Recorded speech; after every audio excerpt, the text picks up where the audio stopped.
Hello everyone. So welcome to my channel Academy Villa. I am Astos and let's begin today's class. So आज की जो video है उसमें मैं start करने वाला हूँ आपके साथ चैप्टर 6 बिहार बोर्ड की जो इंग्लिश की बुक है उसकी क्लास 11th की जो क्वेश्चन आंसर्स की सीरीज चल रही थी उसमें मैं चैप्टर 6 लेकर आपके सामने आ चुका हूँ जिसका नाम है आई पास द दिल्ली टेस्ट। मैंने इस चैप्टर को ऑलरेडी पढ़ा रखा है। आपको अगर फिर से देखना है, आपको थोड़ा क्रॉस ओवरव्यू लेना है इस वीडियो का, इस चैप्टर का, तो इस वीडियो के डिस्क्रिप्शन में जाके आपको उस वीडियो का लिंक मिल जाएगा और उस पूरे प्लेलिस्ट को आप एक बार गो थ्रू भी कर सकते हो। तो चलिए स्टार्ट करते हैं बिना देरी किए इसके क्वेश्चन आंसर्स को। Answer the following question briefly, यानी कि फर्स्ट जो अपना सेक्शन आता है क्वेश्चन का उसके बारे में हम देख लेते हैं। पहला क्वेश्चन है कि which book of Gavaskar was released in the eve of the test, who released the book. दो क्वेश्चन पूछे जा रहे हैं एक ही क्वेश्चन में कि आखिर जो गावस्कर जो थे यानी सुनील गावस्कर के बारे में, ऑब्वियसली ये चैप्टर आपने पढ़ा होगा तो आपको पता होगा उनके बारे में बात की जा रही है। तो ये जो गावस्कर जी थे उन्होंने कौन सी बुक को रिलीज़ किया था टेस्ट वाले इवनिंग को। ईव मतलब इवनिंग को बोलते हैं शॉर्ट फॉर्म में। तो and who release the book, और बुक को किसने रिलीज किया था। तो आंसर है कि गावस्कर सेकंड बुक, गावस्कर की जो सेकंड बुक थी है ना आइडल, उसको रिलीज किया गया था टेस्ट के इवनिंग के दिन, और इनके बुक को रिलीज किया था कपिल देव ने। आगे पढ़ते हैं दूसरा question. Who was the chief guest, chief guest कौन था।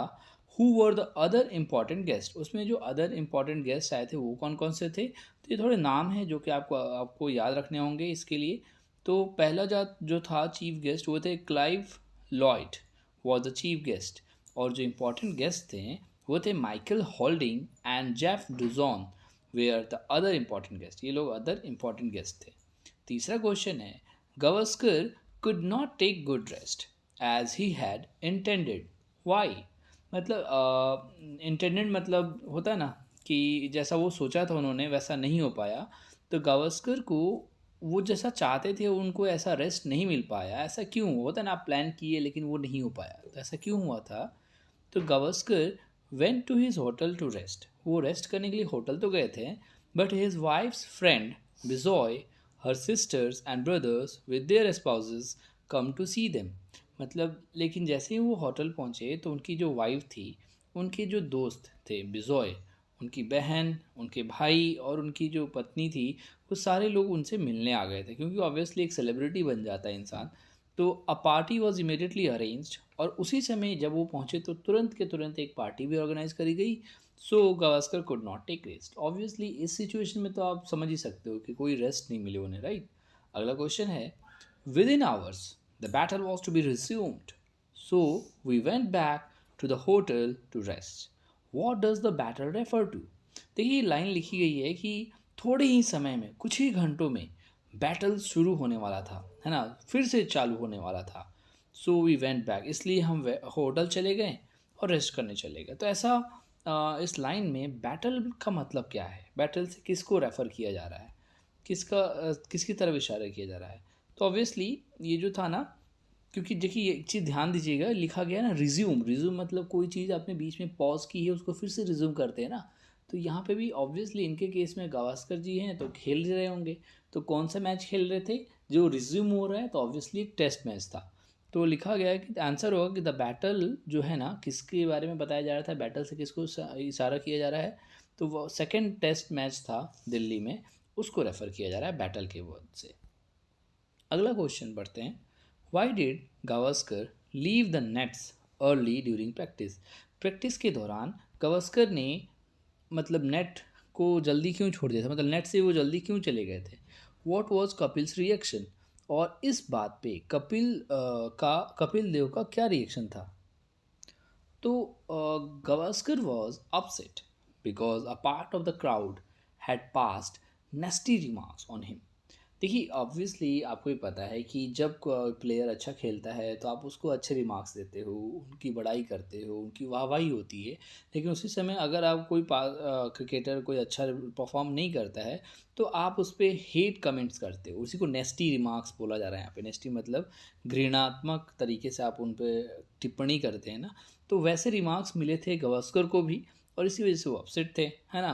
उनकी एक भीड़ का जो हिस्सा था वो उस पर नेस्टी रिमार्क्स दे रहा था, इस वजह से वो अपसेट थे और इसी वजह से ही left the nets early because he wanted to keep him cool and relax, क्योंकि वो अपने आप को चाहते थे कि भाई मैं शांत रहूँ, कूल रहूँ और इस तरीके से मैच खेलूँ कि मैं लोगों के कमेंट्स की वजह से अपने आप को डिमोरलाइज ना करूँ और मैं अच्छा परफॉर्म ना कर पाऊँ, इसलिए वो नेट से पहले चले गए।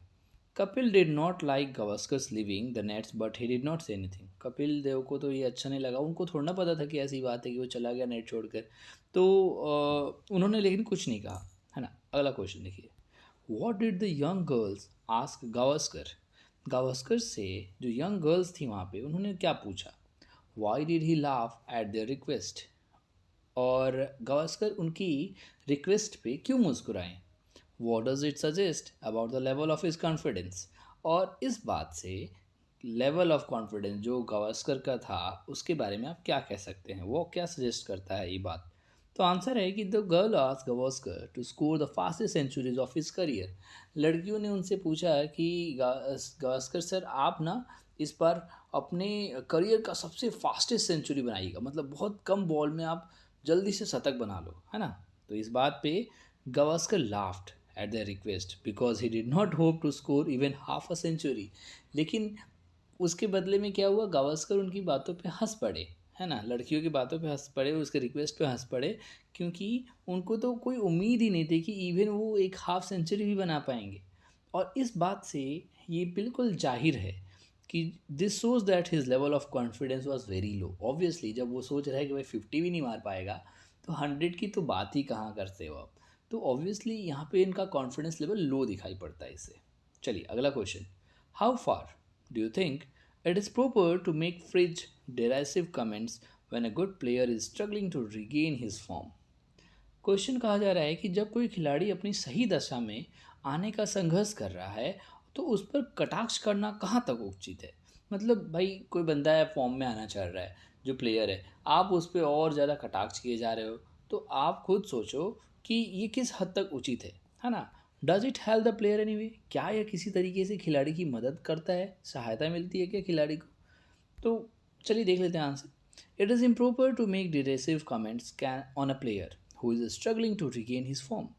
मतलब ये बिल्कुल अनुचित है, ये इम्प्रॉपर है भाई, ऐसा मत करो आप कि आप कमेंट किए जा रहे हो बुरी तरीके से, जो कि बंदा ऑलरेडी स्ट्रगल कर रहा है कि वो अपने फॉर्म में आ जाए, तो आप उस पर बड़े भद्दे मजाक या फिर कमेंट्स करोगे तो वो उसके लिए थोड़ी दिक्कत वाली सिचुएशन तो पैदा कर ही रहे हो आप। But spectator expect good game, लेकिन वही बात है, आप तो हो दर्शक, आपको हमेशा ऐसा मन में रहेगा कि आप अच्छा गेम एक्सपेक्ट करते हो अच्छे लोगों से, अच्छे प्लेयर्स से। When they are disappointed the audience start to criticise a player. जब डिसअपॉइंट होती है ऑडियंस तो लोग प्लेयर्स को क्रिटिसाइज करने लगती है। Such type of comments seldom help the player. Seldom मतलब शायद ही कभी। इस टाइप के कमेंट्स ना आप जैसे करते हो तो आपको ऐसा लगता है कि आपके कमेंट्स से वो बंदा सही कर रहा है, नहीं, वो निरंतर प्रयास करते रहता है कि अपने फॉर्म को सुधार ले और वो कर भी लेता है, लेकिन आपके कमेंट्स का उस पर कोई प्रभाव नहीं पड़ता है ना। हाँ ये ज़रूर होगा कि वो बेशक थोड़ा डिमोरलाइज हो जाएगा और परफॉर्मेंस ख़राब हो जाएगी, ये भी हो सकता है, राइट। तो इस टाइप के कमेंट सेल्डम ही, मतलब शायद ही कभी हेल्प कर पाते प्लेयर्स को। And does it help the player any way, it never help the player, instead of that they only get demoralise. मैंने बोला था पहले ही कि इससे तो बस प्लेयर डिमोरलाइज होगा और कुछ नहीं होगा, तो कमेंट्स ना ही करे तो बेटर है, मोटिवेट जरूर कर सकते हो उसे, है ना, मेरे मायने में। अगला क्वेश्चन है, a couple of messages means a lot, what does Gavaskar mean by this. मतलब दो एक संदेश जो आते हैं उनका अर्थ बहुत कुछ था, है ना। What does Gavaskar mean by, Gavaskar से इसका क्या कहने का तात्पर्य था, है ना। Gavaskar means to say that a couple of messages was sufficient to cheer him up. जाहिर सी बात है यार, आप थोड़ा भी किसी प्लेयर को थोड़ा भी बूस्ट अप करने के लिए आप सिंपली कुछ मैसेजेस भेजते हो तो वो चीयर अप करता है, उसको खुशी से इंजॉय करता है वो प्लेयर। और ऐसा ही गावस्कर के साथ भी हुआ, उनको कुछ मैसेजेस आए, वो उसके लिए काफ़ी था उनको चीयर अप करने के लिए। He felt relaxed and encouraged, और इससे वो बिल्कुल रिलैक्स हो गए और बहुत ही उत्साहित फील कर रहे थे अपने आप में। अगला क्वेश्चन है, how do you feel when your friends or relative offer their best wishes when you are getting ready for exam। अच्छा, अब आपके बारे में पूछा जा रहा है, ये नॉर्मल पर्सनल क्वेश्चन है कि भाई जब आप एग्ज़ाम के लिए प्रिपरेशन कर रहे हो और आपके रिलेटिव्स कह रहे हैं ऑल द बेस्ट बेटा, अच्छे करके आना, ऐसे ऐसे खूब कमेंट्स आ रहे हैं आपको, है ना, आपके रिलेटिव्स वगैरह ऑफर कर रहे हैं आपको बेस्ट विशेस, तो आप कैसा फील करते हो? लो भाई, तुमसे ही क्वेश्चन पूछ दिया है ना। Does it help you any way? क्या ये आपको किसी मायने में हेल्प करता है? ऑब्वियसली आप सबके आंसर अलग हो सकते हैं, लेकिन मैंने एक कॉमन आंसर रखा है, आप इसको अपने तरीके से आंसर करिएगा। Yes, good wishes and word of cheer do help me to feel better. Obviously अगर ऐसी चीज़ें आती हैं आपके सामने, आपको गुड विशेस दिए जा रहे हैं, आपको चीयर अप किया जा रहा है, तो ऑब्वियसली मैं फील बेटर करता हूँ, है ना, बहुत अच्छा फील करता हूँ। We get positive vibes. Obviously एक और चीज़ है कि आप पॉजिटिव वाइब्स आती हैं आपको, कि अच्छा लगता है कि हम, होता है ना, एनर्जाइज हो जाते हैं, चीयर अप हो जाते हैं। And yes, of course it helps a lot in motivating my self. Of course ये मेरे को अपने आप को मोटिवेट करने के लिए बहुत हेल्पफुल रहता है इनके वेल विशेस। अगला क्वेश्चन है, what are your feelings on the eve of an important exam? जब इम्पॉर्टेंट एग्ज़ाम, बहुत इंपॉर्टेंट एग्ज़ाम है भाई कल, उस शाम की आपकी जो फीलिंग है उसको बयां कीजिए भाई। Do you feel any sort of anxiety even after a good preparation? If so why? क्या आप ऐसा फील करते हो, बहुत ज़्यादा एनजाइटी फील करते हो? एनजाइटी मीन्स कि आपको बहुत ज़्यादा होता है ना, डर सा लगता है, हाँ, चिंता होती है, इवन मतलब यहाँ तक कि आपने अच्छी तैयारी की है उसके बावजूद भी ऐसा होता है क्या? तो क्यों? तो आंसर है कि an examination naturally causes anxiety. जाहिर सी बात है, कोई एग्ज़ाम जो होता है ना, आपको थोड़ा बहुत तनाव में डाल देते हैं, चिंता में डाल देते हैं। It really feels the same, मेरे साथ भी ऐसे ही हुआ।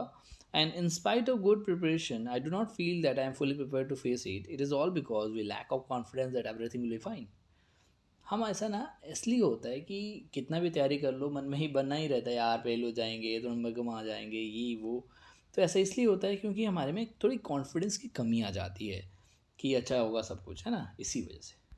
चलिए अब अगले टॉपिक पे आते हैं, मतलब अगला सेक्शन जो है क्वेश्चन का, उस पर आ गए हैं। Answer the following question briefly, B.2। Question है, why was Gavaskar finding it easy to play? तो आंसर है, मतलब क्वेश्चन आपको समझ में आ ही गया होगा कि गावस्कर को खेलना सरल क्यों लग रहा था। तो Gavaskar found it easy to play because he was feeling relax. Secondly, Delhi pitch is favourable to batting, क्योंकि वो एक पहली चीज़ तो बहुत रिलैक्स वे में गेम खेल रहे थे, और साथ ही साथ दिल्ली की जो पिच थी उनके लिए फेवरेबल थी, यानी कि उनके लायक थी, वो अच्छे से उन पर प्रैक्टिस थी, कह सकते हो। अगला question, give two instances when luck favoured Gavaskar during the match. दो ऐसे एग्जाम्पल्स दो। इंस्टेंसेस का मतलब होता है ना, घटनाएं। आप ऐसे घटनाओं के बारे में बताओ जब गावस्कर के साथ जो घटी हैं, जिसमें लक ने उनका साथ दिया, है ना, होता है ना, भाग्य ने उनका साथ दिया, ऐसा क्या हुआ था? तो गावस्कर वॉज लकी ट्वाइस, दो बार गावस्कर लकी रहे हैं।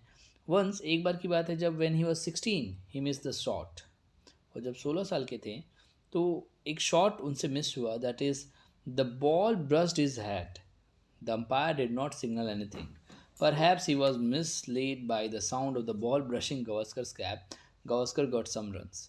मतलब एक बॉल जो थी उनके कैप से होते हुए, हेड से होते हुए चली गई थी, और एम्पायर ने ये बात नहीं देखी थी, सुनी भी नहीं थी। उनको लगा था कि कैप से लगने वाली वो आवाज़ है, और इस वजह से गावस्कर को कुछ रन्स भी मिले थे, राइट।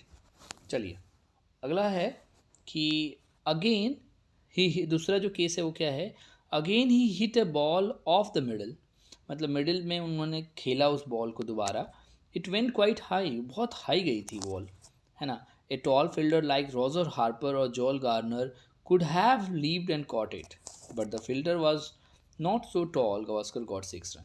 मतलब अगर ये वाले प्लेयर्स होते हैं, जो लंबे लंबे प्लेयर्स होते हैं, और बॉल हाई गई थी, तो वो ज़रूर ना, ये लंबे प्लेयर जो होते हैं तो उनको लपक के कैच को पकड़ सकते थे, बट जो फील्डर वहाँ लगा हुआ था वो बहुत छोटा था, उतना मतलब नॉट सो टॉल, उतना लंबा नहीं था, और इस वजह से गावस्कर को 6 रन मिले थे।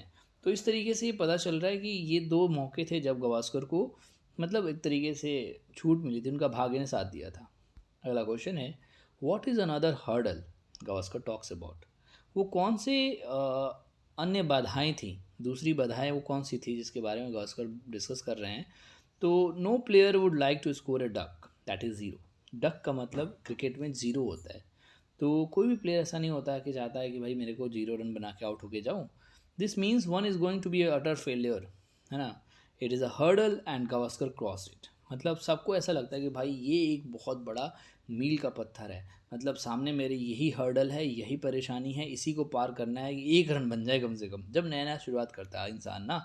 तो it is a hurdle and Gavaskar cross it, उसके लिए हर्डल था और गावस्कर ने उसको क्रॉस किया when he had got a couple of runs after marshals third ball. पर मार्शल जो बॉलिंग करा रहे थे उनके थर्ड बॉल के बाद कुछ रन्स उनके, कपल ऑफ रन्स उनके आ गए थे, तो उनको थोड़ा आराम सा लगा और लगा कि हाँ भाई मैंने हर्डल पार कर लिया है। चौथा क्वेश्चन है कि I don't look at the score board on the clock when I am batting, what light does it throw on Gavaskar's way of batting. ये लाइन जो लिखी हुई है ना कि गावस्कर बोलते हैं कि भाई मैं जब खेलता हूँ ना, मैं बैटिंग करता हूँ, मैं स्कोर बोर्ड पर नहीं देखता और ना ही घड़ी पे देखता हूँ। तो ये जो लाइन है इससे क्या दर्शाया जा रहा है कि गावस्कर की जो तरीका था खेलने का, बैटिंग करने का, उससे क्या जान पड़ता है। तो it shows that Gavaskar wanted to play the game in a relax manner unmindful of his score. मतलब ऐसे दर्शाया जा रहा है, इससे पता चल रहा है कि गावस्कर जो थे ना, उनको रिलैक्स मैनर में खेलने का मन था। और वो कभी भी मतलब ऐसा होता है ना, आप स्कोर देखोगे तो मन में होता है अरे यार अब तो नर्वस 90 चल रहा है, बस 99 रन हो गए, एक रन की देरी है, तो इसमें प्लेयर जो होता है ना गलती कर बैठता है। तो वो वाली चीज़ उसमें नहीं थी, वो इसलिए वो देखते नहीं थे इन चीज़ों को।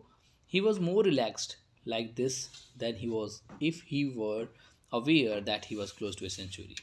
और वो इसी तरीके से खेलते थे जिस वजह से क्या होता था कि इवन वो अगर प्लेयर जो गावस्कर थे वो अगर सेंचुरी के नज़दीक भी रहते थे ना, तब भी रिलैक्स वे में खेलते थे, होगा तो होगा नहीं तो जय श्री राम है ना। चलो अगला question, fifth question, bloody hell it's your 29th, who said this, ऐसा किसने बोला। What does the 29th refer to, why did it bring delight to the countryman. तो मतलब ऐसा किसने बोला था, bloody hell it's your 29th, ऐसा किसने बोला था। और यहाँ पे 29th किस चीज़ को रेफर करता है ना। तो why did it bring delight to the countryman, और इससे देशवासियों को मतलब आनंद कैसे मिला, है ना, क्यों मिला। तो आंसर है this was said by Dilip Vengsarkar, है ना, वेंगा सरकार। मतलब ये जो बात थी 29th वाला, ये किसने बोला था, दिलीप वेंगा सरकार ने बोला था। और 29th का मतलब है कि 29th उन्होंने सेंचुरी स्कोर की थी गावस्कर ने। It brought delight to the countryman because they were eagerly waiting for it to happen. तो ऑब्वियसली बात है, जब आपके देशवासी आपके शतक का इंतज़ार कर रहे हैं, 29वें शतक का इंतज़ार कर रहे हैं, तो ऑब्वियसली उनको खुशी तो होगी। तो यही होगा इसका आंसर कि जो देशवासी थे उनको आनंद इसीलिए मिला क्योंकि वो इसका इंतज़ार कर रहे थे बेसब्री से। अगला क्वेश्चन है कि how does applause help a performer, have you ever experience it. तो एक परफॉर्मर को, है ना, आप कैसे उनको एक तरीके से खुश कर सकते हो, है ना। यहाँ पे बोला जा रहा है, मतलब अप्लाउज का मतलब होता है ना, आप तालियां बजा के लोगों को खुश करते हो। तो ये तालियां बजाना, है ना, परफॉर्मर को कैसे कैसा लगता है, कैसा फील कराता है। Have you ever experienced it, क्या आपको ऐसा कभी अनुभव हुआ है। तो भाई जाहिर सी बात है, applause gives delight to the performer. Applause की वजह से, यानी कि प्रशंसा करने से, जो परफॉर्मर है वो बहुत खुशी आनंदमय महसूस करता है ना। He feels he has been rewarded for his performance, ऐसा लगता है कि उसने अपने परफॉर्मेंस के लिए उसको रिवॉर्ड दिया गया है, राइट। अब बात करते हैं कि आपके बारे में क्या आपने एक्सपीरियंस किया है। तो ये मेरे साथ तो रियल में, तो मेरे साथ तो बहुत सारे ऐसे घटनाएं हैं, लेकिन आप अपने बारे में भी लिख सकते हो। एक जनरल आंसर है कि once I experience it when I delivered a speech in the school assembly. जब मैंने स्कूल असेंबली में एक स्पीच डिलीवर किया था तो मेरे साथ भी थोड़ी तालियां बजी थी, तो वो एक फीलिंग अलग ही होती है। चलो अगला क्वेश्चन है कि which one did Gavaskar consider to be his best test century and why. तो गावस्कर किसको अपना सबसे बेस्ट टेस्ट सेंचुरी मानते हो और ऐसा क्यों। तो Gavaskar consider his best test century that he scored in the first test at Old Trafford in 1974। 1974 Old Trafford में जो उन्होंने फर्स्ट सेंचुरी स्कोर की थी ना, है ना, दैट ही स्कोर्ड, उसको सबसे टफ मानते हैं। एक तरीके से टफ क्या, उसको सबसे अच्छा मानते हैं, बेस्ट मानते हैं।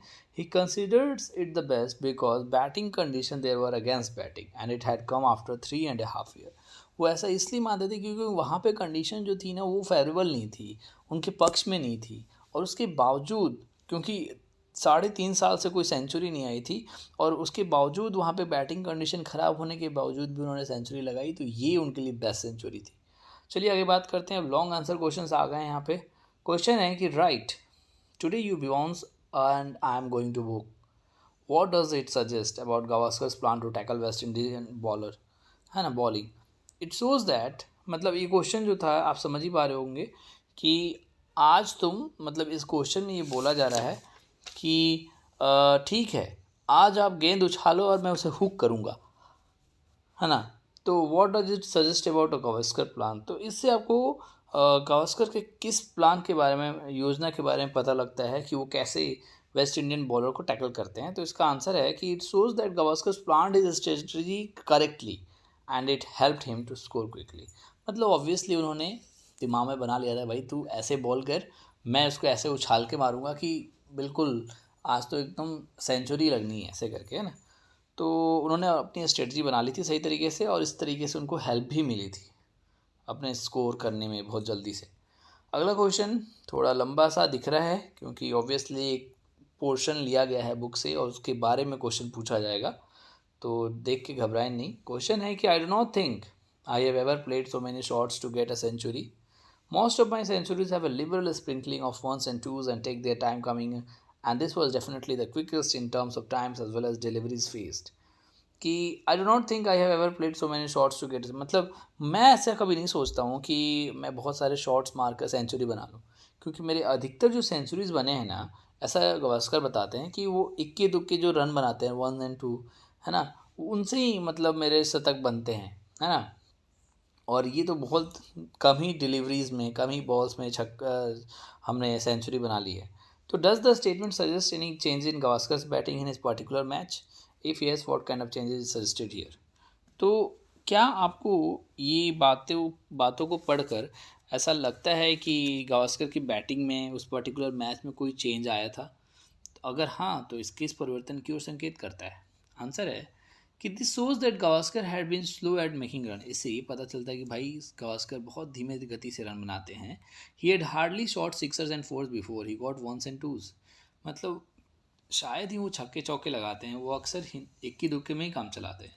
But in the Delhi test he must have shot sixers and fours, that is why he made run quickly by facing fewer deliveries. लेकिन इस पर्टिकुलर मैच जिसमें बोला गया ना कि इस पर्टिकुलर मैच के बारे में आप क्या कहते हैं, तो इस पर्टिकुलर मैच के बारे में ये पता चल रहा है दिल्ली टेस्ट के बारे में कि उन्होंने ज़रूर ही छक्के चौके लगाए होंगे। इसी वजह से कम डिलीवरीज में, कम बॉल को फेस करते हुए उन्होंने पूरे अपने शतक को पूरा किया था। चलिए अगला क्वेश्चन है तीसरा कि pick up sentences as the ones quoted in the earlier two question and evaluate how far it is justified to say that Gavaskar was a good planner of the game. इस क्वेश्चन को मैं ज़्यादा deal नहीं करूँगा क्योंकि ये question शायद ही आपके एग्ज़ाम में आए, क्योंकि इसमें ना बात ही करी जा रही है कि पिकअप सेंटेंसेस, दो क्वेश्चंस जो पीछे पढ़े हैं उसके बेस पे आंसर है। तो ऑब्वियसली इसमें बस ये बताया गया है कि कौन से बुक की लाइन में ये चीज़ें कही गई हैं, तो इसको मैं स्किप करता हूँ, आगे बढ़ते हैं। दूसरा क्वेश्चन है कि फोर्थ क्वेश्चन जो है, notwithstanding that it was his quickest century, Gavaskar does not think it was his best century, why? तो नॉट विद स्टैंडिंग के मतलब होता है बावजूद, कि इसके बावजूद कि यह गावस्कर का सबसे तीव्र शतक था, वह इसे सर्वोत्तम शतक क्यों नहीं मानते थे? भाई देखो, वो उन्होंने कम डिलीवरीज में, कम बॉल्स में भी शतक बनाए थे, उसके बावजूद भी वो उसको अपना बेस्ट शतक क्यों नहीं मानते थे सुनील गावस्कर? तो he consider his best century that he scored at Old Trafford in 1974। अभी पीछे के क्वेश्चन में यही आंसर डिस्कस किया गया था कि उन्होंने जो ओल्ड टैराफोर्ड 1974 में जो सेंचुरी लगाई थी ना, वहाँ पे जो शतक लगाया था उसको ही अपना बेस्ट मानते थे। उसके बाद उन्होंने किसी जगह पे जो शतक लगाया उसको बेस्ट नहीं मानते थे। ऐसा इसलिए था क्योंकि the century he scored at Delhi came easy, क्योंकि जो सेंचुरी उन्होंने दिल्ली में लगाई थी वो आसानी से बन गई थी। But the one at Old Trafford was difficult. लेकिन जो उन्होंने ओल्ड टैराफोर्ड में लगाया था 1974 में, वो डिफ़िकल्ट था। Condition there were against batting, ये हमने पहले डिस्कस किया था कि बैटिंग के अगेंस्ट कंडीशन थी। And he had not scored a century for over 3 years, मतलब 3 या 3.5 साल तक उन्होंने सेंचुरी नहीं लगाई थी, उसके बावजूद वहाँ पे शतक लगाया था, है ना। He doubted his ability to score this century, give him a new lease of his career, है ना, और इस वजह से उनको आगे बहुत सारी मुकाम हासिल हुए, तो इसी वजह से वो इतने खुश नहीं थे। How much did the country man admire and love Gavaskar. तो इसमें बोला जा रहा है कि जो देशवासी हैं वो गावस्कर की कितनी प्रशंसा करते थे और प्यार करते थे। Give evidence from the lesson. Answer है कि countryman admire Gavaskar. Some young girls ask him to score the fastest century of his career. इसकी भी हमने चर्चा की थी कि भाई कुछ लड़कियों ने उनसे पूछा था कि उनसे रिक्वेस्ट की थी एक तरीके से कि प्लीज़ आप बहुत जल्दी शतक बनाने की कोशिश कीजिए ना, कम बॉल में अपने करियर का सबसे शतक बनाइए फास्ट। तो इससे भी ये प्रतीत होता है कि भाई वो लोग एडमायर करते हैं गावस्कर को। He got a few messages wishing success at the test match में जब जीते थे तो उनको कुछ वेल विशेज आए थे, है ना, तो वो भी सजेस्ट करता है।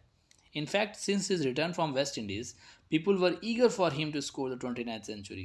जब वो वेस्ट इंडीज़ से रिटर्न होकर आए भी थे ना, उसके बावजूद मतलब उस समय भी लोग जो थे ना बहुत ईगर, बहुत आतुर थे कि वो 29वां अपना शतक लगाएं। तो इससे भी फील हो रहा है कि भाई देशवासी उनको कदर करते हैं। Where he went they offered him their good wishes, they had eagerly waited and prayed for it. लोग उनका बेसब्री से इंतजार कर रहे थे और प्रार्थना भी कर रहे थे कि वो 29वां शतक लगाएं। चलो, 6th क्वेश्चन है, crowds all over India are basically the same and are particularly adept at kicking a man when he is down. How far do you agree with Gavaskar's observations? Can you cite example from cricket or elsewhere in favor of or against the observation? तो इस question में बोला जा रहा है कि crowd यानी कि जो भीड़ होती है, समस्त भारत की जो भीड़ है, क्या वह एक समान है ना, बोला जा रहा है क्या वह एक समान है। विशेषकर वे जब कोई आदमी गिर जाए तो उसे ठोकर मारने में दक्ष हैं, है ना। हमारे यहाँ के जो देशवासी हैं वो इसमें तो लगे ही पड़े रहते हैं। तो how far do you agree, मतलब आप गावस्कर की इस टिप्पणी से कहाँ तक सहमत हैं, ठीक है। कैन यू साइट एग्जाम्पल, कुछ एग्जाम्पल देके इस पर आप टिप्पणी करें। तो आंसर तो भाई यही है कि I do not agree that Indian crowds criticise a player where he is down. तो मैं इस बात से सहमत हूँ मेरे मायने में। तो in fact there is hardly any sportsman spirit anywhere in the world. Players play to win because there is much money involved. Audience do not appreciate the game. They seldom praise a good player of a team playing against their country. They want victory for their team. देखिए इस पे आप अपना राय रख सकते हैं, कोई positive रख सकता है, कोई नेगेटिव रख सकता है। तो इसको भी आप अपने तरीके से ही आंसर करिएगा, बस क्वेश्चन समझिए और आंसर जो लिखा है उसके बिहाफ पे आप अपना भी आंसर बना सकते हैं। तो यहाँ पे जो लिखा है कि बताया जा रहा है एक तरीके से, मैं एक ही साथ बता देता हूँ। तो जो इंडियन क्राउड है ना वो एक तरीके से इन स्पोर्ट्समैन की स्पिरिट को जज करता है ना। Players play to win because there is much money involve. ऐसा लोग भी सोचते हैं, ऐसा होता भी है कि जो प्लेयर्स होते हैं ना इसलिए खेलते हैं क्योंकि एक तो उनको देश की प्राइड के लिए खेलते हैं और साथ ही साथ बहुत ज़्यादा पैसा इन्वॉल्व हुआ रहता है इसमें। तो audience do not appreciate the game. उस केस में ऑडियंस जो होता है ना गेम को अप्रिशिएट नहीं करता है। The seldom praise a good player of A team playing against their. हाँ, वो उनको ज़रूर उनके लिए प्रे करेंगे जो अपने देश के लिए बहुत तल्लीनता से खेलता है ना। They want victory for their team. वे बस ये चाहते हैं कि भाई हमारी टीम जीते, that's it. When their team is not doing well they are disappointed and become restless. और जब उनकी टीम नहीं जीतती है तो बिल्कुल निराश हो जाते हैं और बहुत आतुर हो जाते हैं कुछ भी करने के लिए, है ना। There examples when audience broke into the field and smash everything. बहुत सारे ऐसे एग्जाम्पल्स हैं जब ऑडियंस गुस्सा हो जाती है तो बिल्कुल फील्ड में आ जाती है, एम्पायर्स वगैरह को कुछ नहीं समझती वो, ठीक है ना। Sometimes they even accuse the umpire of being partial, यही बात मैंने अभी बताई। तो Gavaskar himself confesses that his countryman loved and admired him. लेकिन गावस्कर जो है इस बात से सहमत है कि भाई मैं तो ये मानता हूँ कि नहीं, कंट्रीमैन प्लेयर्स को केयर करते हैं, एडमायर करते हैं। I think the man that criticise for his play also loved him and had great expectation. और मेरे मानने में जो इंसान की क्रिटिसाइज आलोचना ही की जाती हैं, है ना, और वो भी उसे उन्हें प्यार करता है एंड हैड ग्रेट एक्सपेक्टेशन। उसकी भी उम्मीदें ज़्यादा रहती है कि लोग उससे प्यार करें। चलो, 7th क्वेश्चन है कि who among the modern cricketers in your opinion shows the kind of concentration and application that Gavaskar yet to show. ये भी आपके ऊपर है, आप किसको देना चाहते हो। क्वेश्चन यही है कि आपके विचार में कौन सा वर्तमान क्रिकेट खिलाड़ी है ना उसी प्रकार की एकाग्रता और परिश्रम का प्रदर्शन करता है जैसा कि गावस्कर करते थे। तो मैं ये आप पर छोड़ रहा हूँ, उस टाइम पे आप ये भी कह सकते हो, मतलब एक कॉमन आंसर आता है, मैं अभी के प्लेयर्स पे जज ना करूँ तो एक कॉमन आंसर आता है तेंदुलकर का, तो मैंने यहाँ पे सचिन तेंदुलकर का नाम रखा है। चलिए अगला क्वेश्चन है, एट्थ क्वेश्चन कि offence is the best strategy of defence, है ना। क्वेश्चन है कि आक्रमण करना प्रतिरक्षा करने का सर्वोत्तम ढंग है ना। आप मतलब कहते हैं ना कि आप किसी को अपना बचाव करना है तो आप उस पर हावी हो जाओ, तो ये भी एक अच्छा एग्जाम्पल है, स्ट्रेटजी है। तो how Gavaskar centuries prove this, तो गावस्कर की सेंचुरी ने कैसे इसको प्रूव किया। तो Marshall threw a bouncer which Gavaskar hooked, Marshall ने एक बाउंसर मारा जिसको गावस्कर ने उसको किक कर दिया सॉरी उसको हिट कर दिया। At first Marshall frowned and then smile cunningly, पहले तो मार्शल जो बॉलिंग करा रहे थे वो अपनी भौं चढ़ाकर देखा और कनिंगली बहुत चतुरता के साथ उन्होंने उसकी तरफ देखा। He had planned his offence, उन्होंने अपना जो ऑफेंस था, एक तरीके से कहते हैं ना आक्रमण था, उन्होंने अपना प्लान कर रखा था। But Gavaskar did not think of playing safe, और गावस्कर ने भी सोच लिया था भाई अब तो मैं बिल्कुल सेफली नहीं खेलूँगा, मैं प्लेड नहीं करूँगा, अब बस सिक्सर या चौका, बस यही सोचा है। तो he decided to hook every ball and set it flying to the boundary, और उन्होंने यही ऑफेंस को एक तरीके से हावी हो गए थे, आक्रमण करना ही है मेरे को, कि हर एक बॉल पे वो छक्का चौका लगाए जा रहे थे, बॉल को हवा में उड़ा रहे थे बाउंड्री के पार। In this way by offensive strategy he scored a century, और इसी तरीके से उन्होंने ये ऑफेंसिव स्ट्रेटजी अपना के सेंचुरी बना ली। चलिए लास्ट क्वेश्चन जो है देख लेते हैं। A good autobiography is honest, है ना। एक अच्छी जो आत्मकथा होती है ईमानदारी से लिखी जाती है। The author describes success and admits failures, accepts blames and claims credit. In what ways do you think Sunil Gavaskar is honest in writing about his experiences? जो लेखक होता है ना, तो सफलता का वर्णन करता है और असफलता को भी स्वीकार करता है, दोष स्वीकार करता है और श्रेय का दावा भी करता है कि हाँ भाई मेरे को क्रेडिट मिलना चाहिए, right.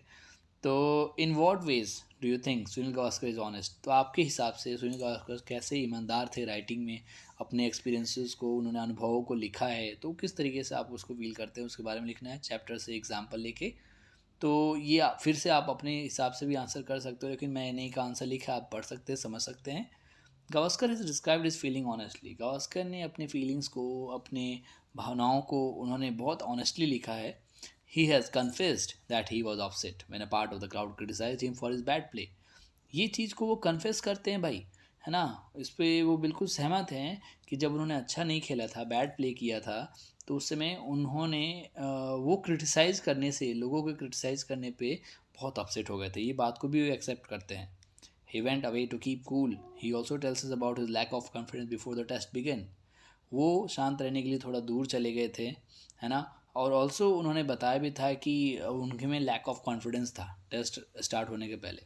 He honestly tell us how he was lucky when he was, और एक बात और मैंने अभी बताया था कि क्वेश्चन में ही पूछा गया था कि वो एक ऐसा ऑथर हैं, उन्होंने अपने बारे में ये चीज़ लिखी है कि उन्होंने अपनी ये लक वाली बात भी शेयर करी है, ये अपने आप को क्रेडिट नहीं दे रहे, वो कह रहे हैं कि हाँ भाई भाग्य का साथ था कि ऐसा हुआ मेरे साथ कि मैं बचा बाल बाल।